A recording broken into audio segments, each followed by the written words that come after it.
रोजी आम्ही आमच्या शासकीय कार्यालय युनिट 5 गुन्हे शाखा येथे असताना एक इसम जैनुद्दीन सैफी हा ॲपल कंपनीचे इयरबड्स आणि स्मार्ट वॉचेस विकण्यासाठी आमच्या कार्यालयात आला होता। त्यावेळेस प्रथम त्याने सांगितलं की किंमत जी आहे, जी इयरबड्सची किंमत आहे 26,000 व ॲपल स्मार्ट वॉचची किंमत आहे 41,000। ते इयरबड्स तो 2600 रुपये व स्मार्ट वॉच जी आहे ती 4,000 रुपयात विकत होता। तेव्हा आम्हाला संशय आल्याने आम्ही त्याला विचारलं असता त्याने प्रथम सदरचा माल हा कस्टमचा असल्याचे सांगितले। त्याच्याकडे डीप इन्क्वायरी केल्यावर त्यांनी कबुली दिली की सदरचा माल हा डुप्लिकेट बनावट असल्याचे त्यांनी सांगितलं। त्यावेळेस त्यांनी हा माल कुठून आणला व त्याचे अन्य कोण साथीदार त्याबाबत तपास केला असता त्यांनी तो बुलंदशहर उत्तर प्रदेश येथील असून सदरचा माल हा दिल्ली येथून घेऊन ते मोमिनपुरा येथील अल-कदीर गेस्ट हाऊस येथे थांबलेले आहेत व त्याचे इतर 2 साथीदार पण सदर ठिकाणी असल्याचे त्यांनी सांगितले।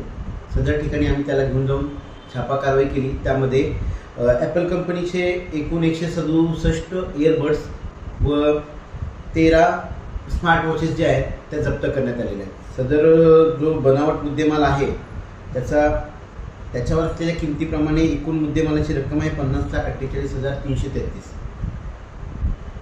सदर प्रकरणी मानकापूर पोलीस स्टेशन येथे भारतीय न्यायसंहिता कलम 318 व कॉपीराईट कलम 51 प्रमाणे गुन्हा दाखल करण्यात आले। तपास चालू। सर, हे माळ कुठून आणत होते, हे कुठे बनत होते, काही मालूम झालं? प्रथमदर्शनी आरोपीने सदरचा माल हा दिल्ली करोलबाग इथून आणल्याचे सांगितलेलं आहे। त्याबाबत अधिक तपास करीत आहोत।